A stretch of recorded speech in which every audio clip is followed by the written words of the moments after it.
নমস্কার বন্ধুরা, আমি পায়েল আর আপনারা শুনছেন পিএমজি অডিও।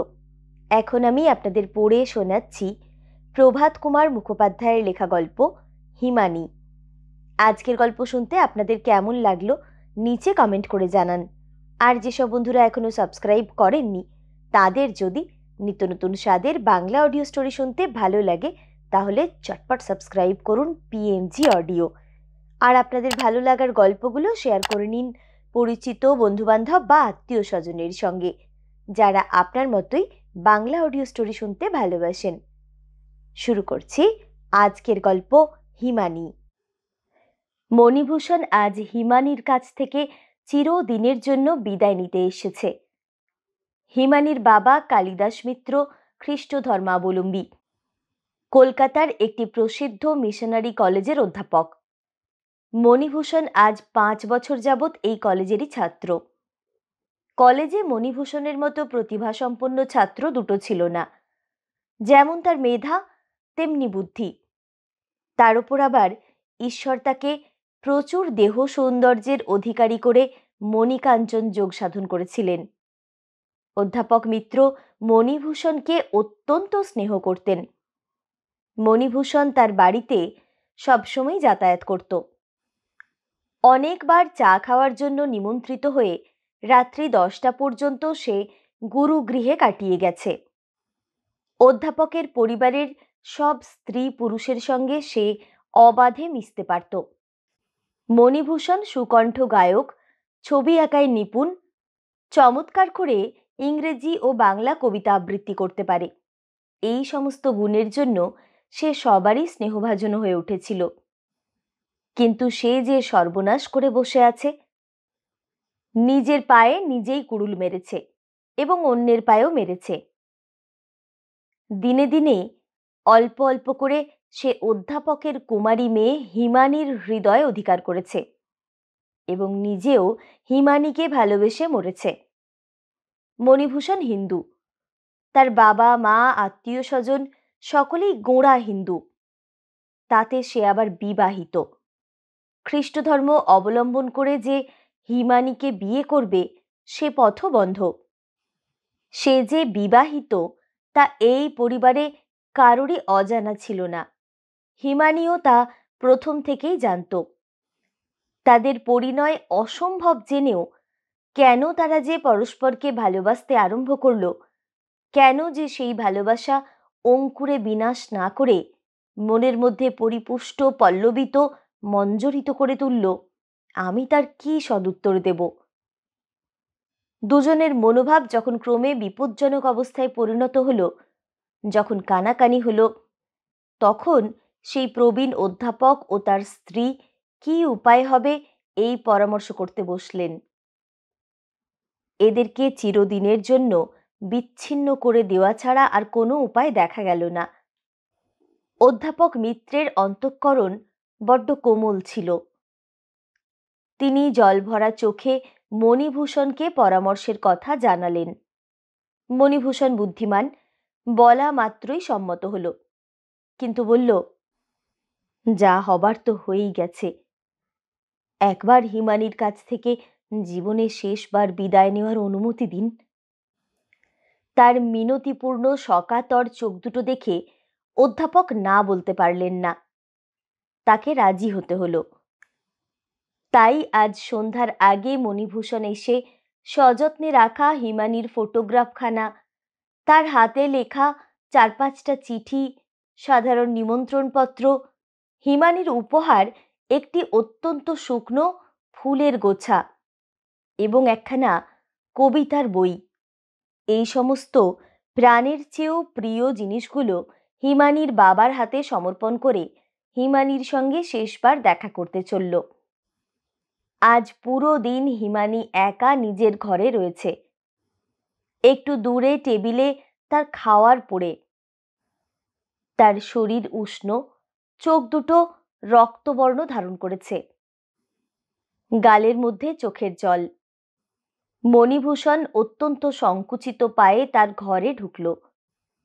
জানালার ধারে টেবিলের কাছে একটা সোফায় হিমানি মাথায় হাত দিয়ে বসেছিল। মণিভূষণ গিয়ে সেই সোফায় বসল। এর আগে আর সে কখনো হিমানির সঙ্গে এক আসনে বসার সুখ উপভোগ করেনি। হিমানির একটা উত্তপ্ত কোমল হাত নিয়ে মণিভূষণ নিজের হাতের মধ্যে ধরল। কথা যা বলবে বলে মনে করে এসেছিল তার একটাও বলতে পারল না। সন্ধ্যা 10টার মেলে মণিভূষণ দেশে যাবে। ক্রমে তার বিদায় নেওয়ার মুহূর্ত এগিয়ে আসতে লাগলো। অনেক কষ্টে চোখের জল আটকে 2-4 কথা বলতে পারল মাত্র। হিমানি তার উত্তর দিতে চেষ্টা করল, কিন্তু পারল না। তখন সন্ধ্যার অন্ধকার ঘনিয়ে এসেছে। চারপাশের জগৎকে কেন জানি না মণিভূষণের পরজগৎ বলে মনে হতে লাগলো। হিমানির চোখের জলে ধোয়া ছোট্ট সুন্দর মুখখানি হাতে করে তুলে ধরে সেই স্বল্প আলোয় সে দেখল। আত্মবিস্মৃত হয়ে সে সমাজ ভুলল, নীতি ভুলল, পাপ পুণ্য ভুলল, বিবেক বুদ্ধি বিসর্জন দিল। হঠাৎ করে নিজের পিপাসায় দগ্ধ ঠোঁট হিমানির ঠোঁটে মিলিয়ে দিল। হিমানির চোখ বন্ধ ছিল। সে চমকে উঠল, কিন্তু মুখ সরালো না। হঠাৎ যেন মণিভূষণের হৃদয়ে অশান্তির তুফান কিছুটা প্রশমিত হল। সে উঠে হিমানিকে বলল, তবে যাই, বলে ঠিক মাতালের মতো টলতে টলতে সেই ঘর থেকে বেরিয়ে গেল। হিমানি সোফার মধ্যে মুখ লুকিয়ে লুটিয়ে পড়ল। এই ঘটনার পর 3 বছর পেরিয়ে গেছে। এই সময়ের মধ্যে মণিভূষণের জীবনে অনেক পরিবর্তন ঘটেছে। সামন্তপুর গ্রামের উত্তর সীমা থেকে কিছু দূরে সরস্বতী নামে একটি ছোট্ট নদী প্রবাহিত। প্রস্থে 4-5 হাতের বেশি হবে না। বছরের অধিকাংশ সময়ই হেঁটে পার হওয়া যায়। 2 তীরে আমবাগান, বাঁশঝাড়, ঝাউবন সমস্ত শাখা বিস্তার করে দাঁড়িয়ে সূর্যের উত্তাপ থেকে এই ক্ষীণ তোয়া নদীটিকে রক্ষা করছে। এই নদীর তীরে মণিভূষণের নতুন নির্মিত আবাসগৃহ, বাংলো ধরনের একটি ছোট্ট বাড়ি। চারপাশে দেশি বিলাতি নানা জাতীয় ফল, ফুল ও পাতার গাছ। বাগান ঘিরে সবুজ রং করা লোহার রেলিং। এই ঘরে মণিভূষণ একা বাস করে। এখন তার বিরাট ইটের ব্যবসা। সরস্বতীর 2 তীরেই যতগুলো পাঁজা দেখা যাচ্ছে সবগুলোই তার। যখন কলেজে পড়তো তখন থেকেই রসায়নের প্রতি তার অত্যন্ত অনুরাগ ছিল। বিভিন্ন জায়গার মাটির রাসায়নিক পরীক্ষা করে সে জেনেছে এই জায়গার মাটি ইট নির্মাণের পক্ষে সবথেকে উপযোগী। বিলেত থেকে এই ব্যবসা সম্বন্ধীয় রাশি রাশি বই এনে সে পড়েছে। 1 বছর ধরে ক্রমাগত টেস্ট টিউব ভেঙে এবং স্পিরিট পুড়িয়ে একটা চূর্ণ আবিষ্কার করতে সে সমর্থ হয়েছে, যা কাদায় মেশালে ইট বেশ লাল আর খুব শক্ত হয়। এই উৎকর্ষের জন্যই মণিভূষণের ইটের অনেক দূর পর্যন্ত এত কদর। এই ঘরে একটি ছোট্ট সুসজ্জিত রুম আছে। সেটি মণিভূষণের অফিস। খাতা ও বইপত্র ভরা কাচের আলমারি, টেবিল চেয়ার ইত্যাদি সমস্ত আসবাবই সাহেবি কেতায় সজ্জিত। এমনকি চুরুটের ছাই ঝাড়বার পাত্রটি পর্যন্ত যথাস্থানে রাখা আছে। আজ বৈশাখের মধ্যাহ্নে মণিভূষণ নিজের নির্জন অফিস গৃহে বসে ইটের হিসেব করছিল না, কবিতা লিখছিল। তার জামা কাপড়ও সাহেবি। খ্রিস্টানদের সঙ্গে মেলামেশা করার দরুন আগের থেকেই তার আদব কায়দা সমস্ত সাহেবি হয়ে গিয়েছিল। মণিভূষণের সামনে যে একখানা সুন্দর বিলাতি বাধাই করা খাতা আছে, সেটা প্রেমের কবিতায় ভর্তি। একবার সে খাতাটার এখানে ওখানে খুলে পড়ছিল, আবার বন্ধ করে রাখছিল। কবিতাগুলো সমস্তই স্ত্রী লোকেদের উক্তি। আবরণে লেখা শ্রীমতী হিমানী দেবী রচিত। কিছুক্ষণ কবিতা লেখার পর দেরাজ থেকে মণিভূষণ 3খানি ছবি বের করল। 3টিতেই হিমানী। প্রথমটিতে হিমানীর কুমারী বেশ, সুন্দর ঢলঢল মুখখানা, চোখ দিয়ে সরলতা উছলে পড়ছে, যেন কারো কাছে কিছু শুনে ঈষৎ বিস্ময়ের হাসি হাসছে।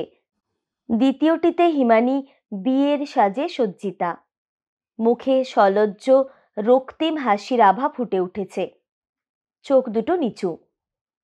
হিমানি যেন নিজেকে নিজেই লুকোবার জন্য ব্যস্ত। শেষেরটিতে দুজনের মূর্তি, হিমানি ও মণিভূষণ পরস্পরের মুখের দিকে সপ্রেম দৃষ্টিতে চেয়ে।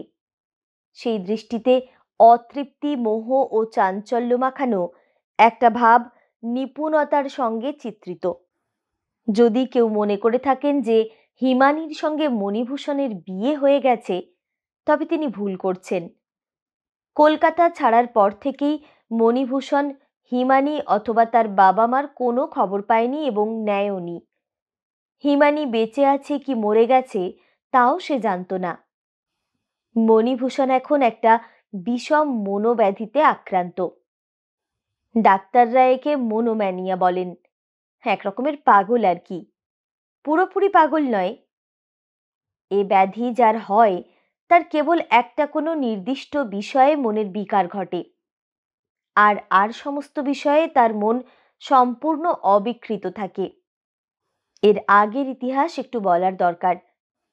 বাড়ি ফিরে এসে মণিভূষণ অনেক চেষ্টা করেছিল যাতে সে হিমানিকে ভুলে নিজের স্ত্রী নবদুর্গাকে ভালোবাসতে পারে। জলে ডুবে যাওয়া মৃতপ্রায় ব্যক্তিকে বাঁচাতে হলে তার মুখের মধ্যে বাতাস দিয়ে কৃত্রিম নিঃশ্বাস প্রশ্বাস চালাতে হয়, তারপর স্বাভাবিক নিঃশ্বাস প্রশ্বাস আবার ফিরে আসে। মণিভূষণ প্রথমে নবদুর্গাকে এই রকম কৃত্রিক মৌখিক ভালোবাসা জানাতে লাগলো, কিন্তু তাতে ফল কিছু হলো না। সে নিজের সঙ্গে যে প্রাণান্তকর যুদ্ধে প্রবৃত্ত হয়েছিল, সেই যুদ্ধ যদি নবদুর্গার সাহায্য ও সহানুভূতি লাভ করতে পারে, এই দুরাশায় একদিন তাকে সব আত্মবৃত্তান্ত অকপটে বলল। কিন্তু তাতে ভালো না হয়ে বিপরীত হলো। স্বামীর মুখে যা শুনল তা তো নবদুর্গা বিশ্বাস করলই, তাছাড়া স্বামীর প্রতি অন্য সন্দেহ করল এবং স্বামীকে মিথ্যেবাদী, প্রতারক, ভণ্ড, তপস্বী বলল। অকথ্য ভাষায় হিমানির প্রতিও আক্রমণ করল। তারপর একটা বীভৎস শপথ করিয়ে স্বামীকে বলল, তুমি আর আমায় ছোঁবে না। এরপর থেকেই স্বামী স্ত্রী আলাদা হলো। মণিভূষণ জ্বরে পড়ল। কিছুদিন তার খুব জ্বর থাকলো। মস্তিষ্ক বিকারের সূত্রপাত তখন থেকেই। নবদুর্গা যদি আত্মীয় স্বজনের একান্ত অনুরোধে মণিভূষণের সেবা করার জন্য তার কাছে যেত, তাহলে সে রেগে চিৎকার করে অনর্থপাত করে তুলত। তার কাছে নবদুর্গার নাম পর্যন্ত করার জো ছিল না। জ্বর কমল, কিন্তু একেবারে ছাড়ে না। ডাক্তার বৈদ্যেরা পরামর্শ করে নবদুর্গাকে বাবার বাড়ি পাঠিয়ে দিলেন, কারণ নবদুর্গার প্রতি বিদ্বেষী এখন মণিভূষণের ব্যাধির প্রথম লক্ষণ হয়ে দাঁড়ালো। জ্বর ক্রমে ছাড়ল বটে, কিন্তু মাথার মধ্যে একটু গোলমাল রয়েই গেল। নবদুর্গার প্রসঙ্গ উত্থাপিত হলেই সে কিরকম যেন একটা হয়ে যেত। নবদুর্গাকে এই কারণে বাবার বাড়ি থেকে আনা হলো না এবং পরিবারের মধ্যে তার প্রসঙ্গ সব রকমভাবে বর্জন করা হলো। এরপর গ্রামের চারদিকে মণিভূষণ মাটি পরীক্ষা করতে আরম্ভ করল। গ্রাম থেকে 1 ক্রোশ দূরে সরস্বতীর তীরে তার অফিস গৃহ পাঠক দেখেছেন। নির্জনেই সে ভালো থাকত। কেউই তার নির্জনবাস সম্বন্ধে আপত্তি করল না। যেদিন খেয়াল হতো সেদিন বাড়ি আসত, 2-3 দিন থেকে আবার চলে যেত। সুতরাং নবদুর্গা বাবার বাড়িতেই রয়ে গেল। এরপর মণি আর হিমানিকে ভুলতে চেষ্টা করল না। দুপুরবেলায় অফিসে বসে হিমানির কথা ভাবত। বাড়ি আসবার সময়ে নিজের ইচ্ছে হিমানির ফটোগ্রাফখানা তার বাবাকে ফিরিয়ে দিয়ে এসেছিল। এখন সেজন্য তার অনুশোচনা হতে লাগলো। কলেজে পড়ার সময়ে সে চলনসই সব রকম ছবি আঁকতে জানত। হিমানির একখানা ছবির জন্য সে নিজের সেই বিদ্যার শরণাপন্ন হলো। প্রথম কিছুই মিলল না। ক্রমে একটু একটু সাদৃশ্য আসতে লাগলো। চোখ দুটোর ভাব যেন কিছু কিছু মিলল। ক্রমে ঠোঁটের ভাবও এলো। 2 মাস পরিশ্রমের পর হিমানির একখানা অত্যন্ত সুন্দর ছবি সে সমাপ্ত করল। সেদিন মণিভূষণের কি আনন্দের দিন! কত আদরে সে নিজের হাতে আঁকা প্রিয়ার মূর্তিতে চুম্বন করল। এটা হিমানির কুমারী বেশের ছবি। ছবি শেষ হলে মণিভূষণ ভাবল, এটা বাঁধিয়ে না রাখলে নষ্ট হয়ে যাবে। অন্য কারো হাতে কলকাতায় পাঠাতে বিশ্বাস হলো না। নিজে কলকাতায় এসে দোকানে বসে থেকে ছবি বাঁধালো। কিন্তু যেদিন ছবি বাঁধালো সেদিন রাত্রেই তার কাঁচ ভেঙে ফেলল। ছবিখানি বুকে চেপে আর পূর্ণ মিলন হলো না। মাঝখানে কাঁচের ব্যবধান রয়ে গেল। এ কি সহ্য করা যায়? বিদ্যাপতির রাধিকাও তো ওই কারণে গলায় হার পরতেন না। তারপর হিমানির হয়ে সে নিজে কবিতা লিখতে লাগলো। সংস্কৃত কবিরা লিখেছিলেন, প্রেমিকা নায়িকা বিরহ বিকারে নিজেকে নায়ক বলে ভুল করে নিজের প্রতি প্রেম সম্ভাষণ করে থাকেন। মনিও তাই করল। সে শুধু হিমানির হয়ে কবিতা লিখেই ক্ষান্ত রইল না, হিমানির হাতের লেখা পর্যন্ত অনুকরণ করল। সে ছবি আঁকায় নিপুণ, তার পক্ষে এটা বিশেষ কঠিন হলো না। হিমানির হাতের লেখায় সে খাতার মধ্যে কবিতা লিখতে লাগলো। হিমানির ছবিখানা বাক্সের গায়ে দাঁড় করিয়ে সে কল্পনা করত হিমানি তার কবিতাগুলো একে একে আবৃত্তি করছে। যেখানে ভাবের উন্মাদ গভীরতা আসত সেখানেই ছবিখানি নিয়ে চুম্বন করত। ক্রমে তার স্বরচিত হিমানিকে বিয়ের বেশে সাজিয়ে তাকে বিয়ে করল।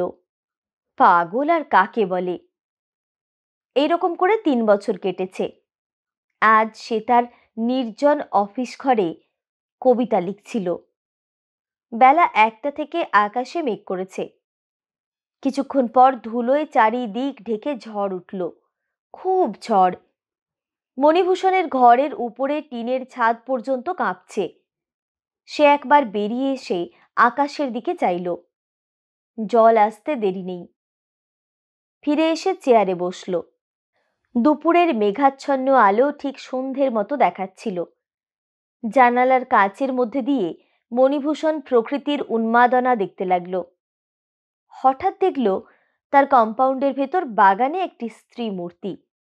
চিনতে এক মুহূর্তও দেরি হলো না, হিমানি। হিমানির পোশাক বাতাসে উড়ছে। বাগানের গোলাপ ফুলের পাপড়ি খুলে এসে তার চারিদিকে পড়ছে। হিমানি দাঁড়িয়ে চকিতা হরিণীর মতো ইতস্তত তাকাচ্ছে। মণিভূষণ কলের পুতুলের মতো আসন ছেড়ে উঠে গেল। বাগানে গিয়ে হিমানির মুখের দিকে চাইল। তারপর তার হাতখানা ধরে বলল, এসো। হিমানি মণিভূষণের সঙ্গে সঙ্গে চলল। তার পরনে একখানা মেঘলা রঙের দেশি শাড়ি, সেই কাপড়েরই জ্যাকেট। শাড়িখানি অল্প তুলে মাথায় দেওয়া, এদিকে ওদিকে ব্রোচ দিয়ে আটকানো, যাতে মাথা থেকে সরে না যায়। বাম হাতের একটু নিচের দিকে হরতনের আকারের একটি ছোট্ট কালো ঘড়ি। বেশে কোনো আড়ম্বর নেই, কিন্তু পারিপাট্যের গুণে আকর্ষক। ঘরে ঢুকে মণিভূষণ হিমানিকে একটা চেয়ারে বসালো। হু হু করে বাতাস আসছিল, সুতরাং দরজা বন্ধ করে দিতে হলো। এবার বৃষ্টিও এলো। মাথার উপর টিনের ছাদে নতুন বর্ষার জলে বিচিত্র সঙ্গীত উৎপন্ন হলো। তখনও হিমানি নীরবে বসে। মণিভূষণ ডাকল, হিমানি। হিমানি কাঁপা গলায় উত্তর দিল, কি মণি? এ কি স্বপ্ন দেখছি না সত্যি? সত্যি। স্বপ্ন হলে বেশ হতো। কেন বেশ হতো? আমার তো ভয় লাগছে, পাছে এটা স্বপ্ন হয়ে যায়। দুঃসংবাদ এনেছি, তোমার স্ত্রী সাংঘাতিক পীড়ায় আক্রান্ত হয়েছেন। তোমাকে দেখতে চেয়েছেন, তাই আমি তোমাকে নিতে এসেছি। আমার স্ত্রী?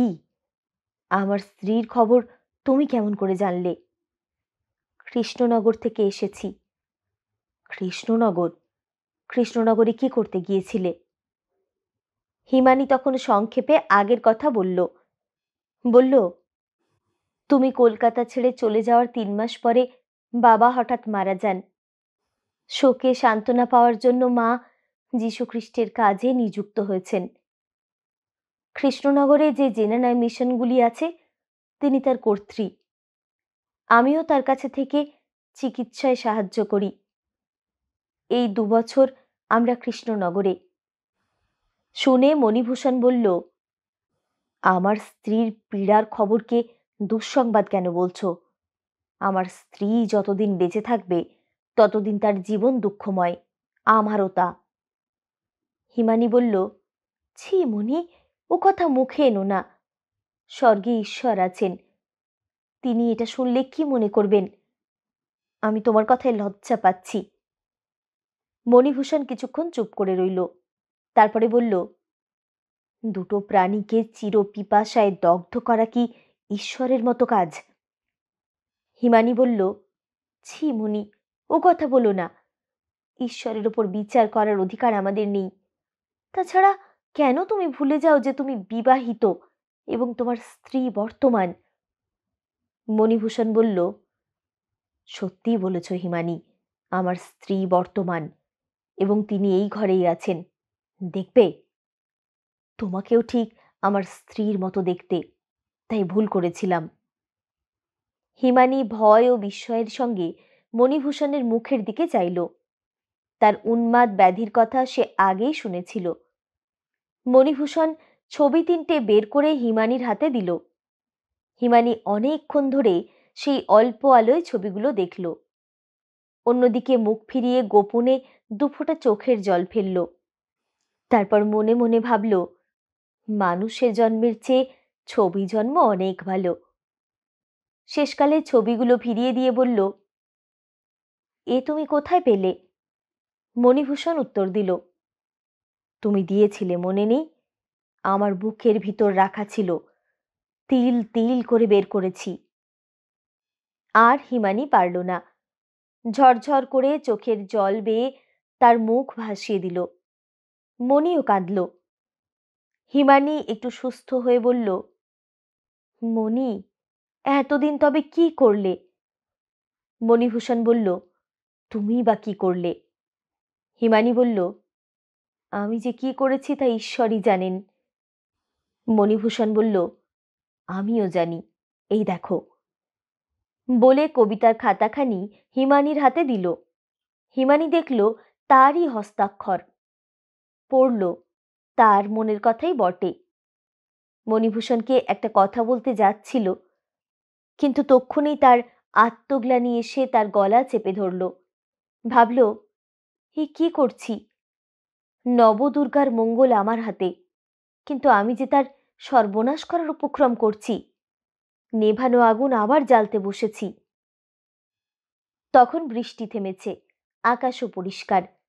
হিমানি উঠে দাঁড়ালো, বলল, মণি, অনেক দেরি করে ফেললাম। 5টার গাড়িতে আমাকে কৃষ্ণনগর ফিরতেই হবে। আমার হাতে ছাড়া নবদুর্গা ওষুধ খায় না। তুমি কাল যাবে তো? মণিভূষণ একটু ভেবে বলল, যাব। মনে মনে বলল, প্রাণেশ্বরী, তোমার দেখা পাওয়ার জন্য নরকেও যেতে পারি। হিমানি বলল, তবে আমি চললাম। মণিভূষণ স্টেশন পর্যন্ত হিমানির সঙ্গে যেতে চাইল। হিমানি আপত্তি করল, কিন্তু মণিভূষণ শুনল না, তার সঙ্গে গেল। পথে হিমানি মণিভূষণকে সাবধান করে দিল, তোমার সঙ্গে আমি যে আগের থেকে পরিচিত তা সেখানে বলো না। পরদিন মণিভূষণ শ্বশুর বাড়িতে যাত্রা করল। গিয়ে দেখল স্ত্রীর পীড়া সাংঘাতিক অবস্থা অতিক্রম করেছে। তবু একটু সুরাহা হয়েছে। হিমানি নিজে চিকিৎসা করছে। তার শাশুড়ি এসে কাঁদতে লাগলেন, বললেন, বাবা, এতদিন পরে কি মনে পড়ল? ও ছেলে মানুষ, ওর কি বুদ্ধি আছে? ওর কথা কি আর ধরতে হয়? মণিভূষণ অপ্রতিভের মতো মাটির দিকে চেয়ে কোনো উত্তর দিতে পারল না। হিমানিকে সেখানে সবাই মেম ডাক্তার বলতো। মণিভূষণ শুনল মেম ডাক্তার 2 বছর যাবৎ নবদুর্গার সঙ্গে সখিত্বের বন্ধনে বদ্ধ। এই 2 বছরের প্রায় প্রতিদিনই তিনি এসে নবদুর্গাকে লেখাপড়া ও নানা রকম শিল্পকর্ম শিখিয়েছেন। তার পীড়ার শুরু থেকেই তিনি নিজে চিকিৎসা করছেন। এখন যে নবদুর্গার বাঁচার আশা হয়েছে তা কেবল মেম ডাক্তারের সযত্ন শুশ্রূষা এবং অশ্রান্ত চিকিৎসার গুণে। শুনে মণিভূষণের অন্তরাত্মা পুলকে পূর্ণ হয়ে উঠল। যে দেবীকে সে এতদিন হৃদয় মন্দিরে পুজো করে এসেছে, সেই দেবীর দেবীত্ব সত্যি, কল্পনার নয়। হিমানী ও মণিভূষণ দুজনে রাত্রি জেগে নবদুর্গার সেবা করতে লাগল। এইভাবে 2 দিন কাটল। 2 দিন পরে সে পরিবারের সবাইকে বলল, যদিও রোগিণীর অবস্থা এখন সংকটের নয়, কিন্তু দুর্বলতা এত বেশি যে হঠাৎ জীবন সংশয় হতে পারে। এই দুর্বলতার প্রতিকারের জন্য এর শরীরে কোনো রোগশূন্য স্বাস্থ্যবান ব্যক্তির রক্ত সঞ্চালন করে দেওয়ার প্রয়োজন। এ কথা শুনে সবাই চমকে উঠল। জীবিত ব্যক্তি কে রক্ত দেবে? কার এত সাহস? হিমানী বলল, কোনো চিন্তা নেই, আমি দেব। কেউ কেউ বলল, তাও কি হয়? শেষে কি হতে কি হবে? হিমানী বলল, তাতে কোনো বিপদের সম্ভাবনা নেই। আমি সবল ও সুস্থ, বয়সেও রোগিণীর সমান। আমার রক্তেই সবচেয়ে বেশি উপকার হবে। নবদুর্গার দাদা বললেন, ওই একই বয়সের কোনো ছোট লোকের মেয়েকে টাকার লোভ দেখিয়ে রাজি করার চেষ্টা করা যাক। হিমানী বলল, না না, তার কোনো দরকার নেই, আমিই দেব। কোনো ভয় নেই, ভয় থাকলে আমি এমন কাজ কেন করব? প্রাণের মায়া আর কার নেই?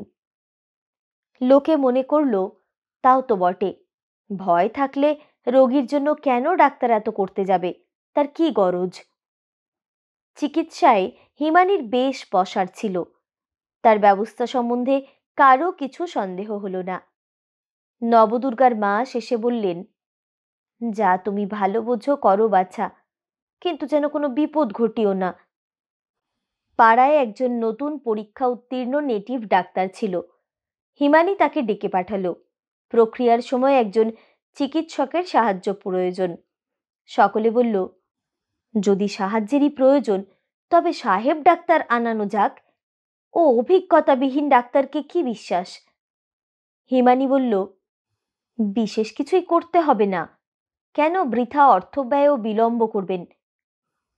হিমানীর বোধহয় শঙ্কা হয়েছিল, পাছে বিজ্ঞ সাহেব ডাক্তার এসে তার চিকিৎসা প্রণালীতে বাধা দেয়। পরামর্শ হলো যে এই রক্ত সঞ্চালনের কাজ রাত্রে ঠান্ডার সময় করতে হবে। নিজের হাসপাতাল থেকে হিমানী প্রয়োজনীয় যন্ত্রপাতি আনিয়ে রাখল। নেটিভ ডাক্তারকেও বলে কয়ে শিখিয়ে পড়িয়ে ঠিক করল। রাত্রি 9টার সময় যথারীতি কোট প্যান্ট পরে ঘড়ির চেন ঝুলিয়ে নেটিভ ডাক্তার এসে উপস্থিত। সাবধানে কাজ আরম্ভ হলো। প্রথমে রোগিণীর হাতের কবজির একটি শিরা ছিন্ন করে যথারীতি নল বসানো হলো। পরে সেই নল এনে হিমানীর হাতের ছিন্ন শিরার সঙ্গে সংযোজিত করা হলো। নেটিভ ডাক্তার ধীরে ধীরে চালিয়ে দিল। হিমানীর শরীর থেকে রক্তধারা নল বয়ে নবদুর্গার শরীরে প্রবেশ করতে লাগলো। কিছুক্ষণ এরকম চললে হিমানীর মুখ পাণ্ডুবর্ণ ধারণ করল, চোখ বসে গেল এবং হাত পা কাঁপতে লাগলো। ক্ষীণ স্বরে সে সহকারী ডাক্তারকে বলল, এবার বন্ধ করুন, আমার মাথা ঘুরছে। কল বন্ধ করা হলো। ডাক্তার বৈজ্ঞানিক প্রক্রিয়া অনুসারে নল খুলে একে একে উভয়ের ছিন্ন শিরা বেঁধে দিল। ক্ষতমুখে ওষুধ দিয়ে ব্যান্ডেজ করল। নবদুর্গার মা হিমানীকে ধরে তার শোয়ার ঘরে নিয়ে গেলেন। মণিভূষণ ও আর 2-1 জন তার সঙ্গে গেল। হিমানী শুয়ে পড়ল। তার কথা জড়ানো, যেন নেশা হয়েছে। বলল, আমার মুখে অল্প অল্প করে ওই ওষুধ আর ব্র্যান্ডি মেশানো গরম দুধ দাও। দুধ খেয়ে হিমানী একটু সুস্থ হলো। বলল, আর কিছু করতে হবে না, তোমরা যাও, আমি ঘুমোবো, ঘুমোলেই সব সেরে যাবে। সবার সঙ্গে মণিভূষণও চলে যাচ্ছিল। হিমানি বলল, আপনি একটু অপেক্ষা করুন, রোগিণীর সম্বন্ধে আপনাকে আমি 2-4টে কথা বলবো।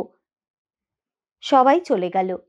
মণিভূষণ হিমানির বিছানার পাশে দাঁড়ালো। হিমানি বলল, মণি, আমার মাথা ঘুরছে, কিছু বলতে চাই, কিন্তু হয়তো কি বলতে কি বলবো। মণিভূষণ হিমানিকে ব্র্যান্ডি মেশানো দুধ আর একটু খাওয়ালো। হিমানি আবার প্রকৃতিস্থ হলো।